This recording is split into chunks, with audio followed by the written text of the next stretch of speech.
Partenaire évitant et partenaire distant. Une grosse nuance. Il est facile de confondre un partenaire simplement distant avec un partenaire ayant un attachement évitant. Pourtant, il y a une distinction fondamentale qui change tout dans la façon de comprendre et d'agir. Quand on parle d'un partenaire évitant, on fait référence à un style d'attachement.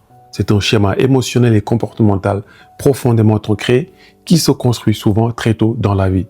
Pour cette personne, la distance et l'indépendance ne sont pas un choix ponctuel, mais un mécanisme de défense pour gérer l'intimité et la vulnérabilité.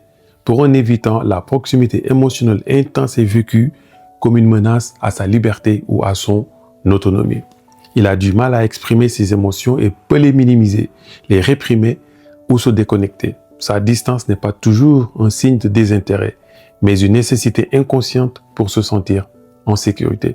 Il peut aimer profondément, mais il l'exprimera par des actions concrètes ou une présence silencieuse, plutôt que par des mots ou des gestes tendres.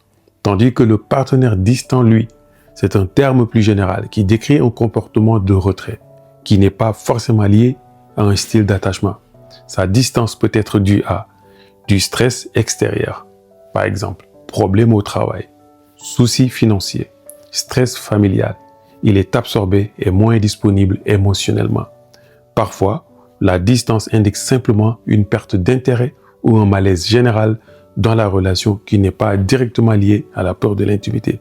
Ou bien, cela peut être des problèmes de communication. Il ne sait pas comment gérer les conflits ou exprimer ses frustrations. Alors, il se tait ou se retire.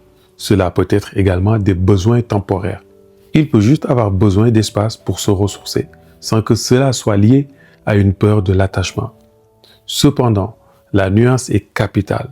Si ton partenaire est un évitant, sa distance est une constante sous-jacente de sa personnalité relationnelle. Les clés de ce programme sont conçues spécifiquement pour naviguer cette dynamique.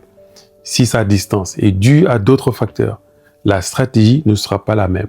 Ce mini-cours se concentre sur les dynamiques de l'attachement évitant car c'est la source la plus fréquente et souvent la plus frustrante de distance dans les relations, celle qui nécessite des approches spécifiques pour comprendre et agir.